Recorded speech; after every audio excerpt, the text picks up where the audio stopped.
Hi guys! For today's vlog, samahan niyo akong gumawa ng pampaswerte sa ating bahay. So eto nga guys, is taon-taon ko siyang ginagawa at dinidisplay dito sa aming bahay. Wala namang masama kung ikaw ay maniniwala. Para sa loob ng buong taon or etong papasok na 2023 ay maging prosperous ang ating buong taon.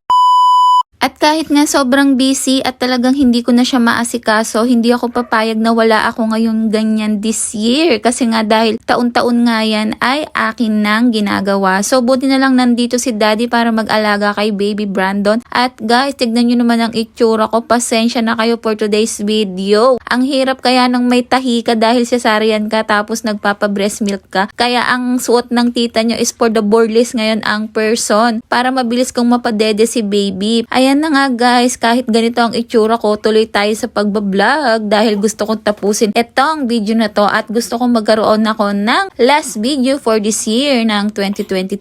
So eto na nga guys, isi-share ko sa inyo kung anong sikreto ang ginagawa ko taon-taon para maging prosperous ang New Year ko. So ayun na nga guys, ang una mong gawin is maghanda ka ng mangkok or kahit anong lagayan na bet mo, tapos maglagay ka na rin ng bigas. At so ayun na nga, nakapaglagay na ako ng bigas sa mangkok na gagamitin ko. So ayan, hinalo-halo ko lang siya para pumantay ang bigas dito sa ating mangkok. At ang susunod natin gagawin is lalagyan natin siya guys ng bulak or ng cotton ball. So nanghingi muna ako ng konti dito kay Baby Brandon at ilalagay ko siya rito sa paligid ng bigas na nasa mangkok. Lagyan lang natin yan guys paikot. At sumunod ay kumuha ako ng papel o colored paper. Pwede naman yan kahit anong papel ang ilagay nyo, pero dahil ito ang stock ko ay eto ang gagamitin ko. So itutupi ko lang yan na para siyang magiging flower or lagayan ng flower. Tapos alam nyo bang ilalagay ko dyan? Lalagyan ko yan guys ng asukal. Asukal is nagre-represent siya ng matamis, 'di ba? So matamis na pagsasama hindi lang sa aming mag-asawa at sa buong pamilya na din. At syempre guys, ang pinaka-importante dyan ay yung ating mga perang ilalagay. So dito nga guys, ang ilalagay ko is maglalagay ako ng US dollar na pera na meron siyang kasama na Taiwan dollar na pera na tagwa 1,000 and then $100.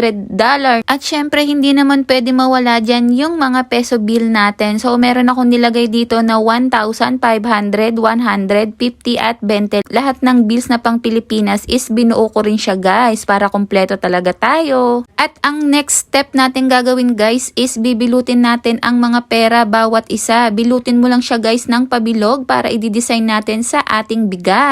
So for the bilot na ngayon ang mga person, dahil ibibilog na natin ang perang ilalagay natin sa ating bigas. So ayan nga guys, hindi naman ako naglagay ng doble-doble na pera. Kung ano lang yung mga nakikita nyo dito, ayan lang ang inilagay ko. Ngayon kung ano ang gusto nyong ilagay or any amount naman yan, pwede naman yan as long as makuha nyo yung design na inyong gusto. Sa paggawa ng ganito guys, wala namang sapilitan kung gusto nyong gumawa or hindi. Kanya-kanya tayong paniniwala tuwing bagong taon. Ang kasabihan nga 'di ba, kung anong ginagawa mo pagpasok ng taon, yun ang aanihin mo ng buong taon. Ngayon nga guys, maraming kasabihan na ganon, pero nasa sa atin pa rin kung tayo ay maniniwala. Ako personally, ang paniniwala ko, kung magsisipag ka lang, makukuha mo naman ang iyong gusto. At wag na wag mong kakalimutan na pagsipagan at pagsikapan lahat ng iyong pangarap sa buhay at humingi ng tulong or guidance kay Lord na matupad mo ang iyong mga pinapangarap. At so ayun na nga guys, for the design na ngayon ang person. So lahat ng bills lang na pinaikot nyo is ilalagay natin dito paikot sa ating bigas. Lalagyan natin siya ng mga bills para magkaroon ito ng design. At so eto na nga guys, yung pinaka naging final outcome niya. At syempre para lalong maging kumpleto yan, lahat ng pera dito sa Pilipinas is lalagyan naman natin to guys ng mga barya.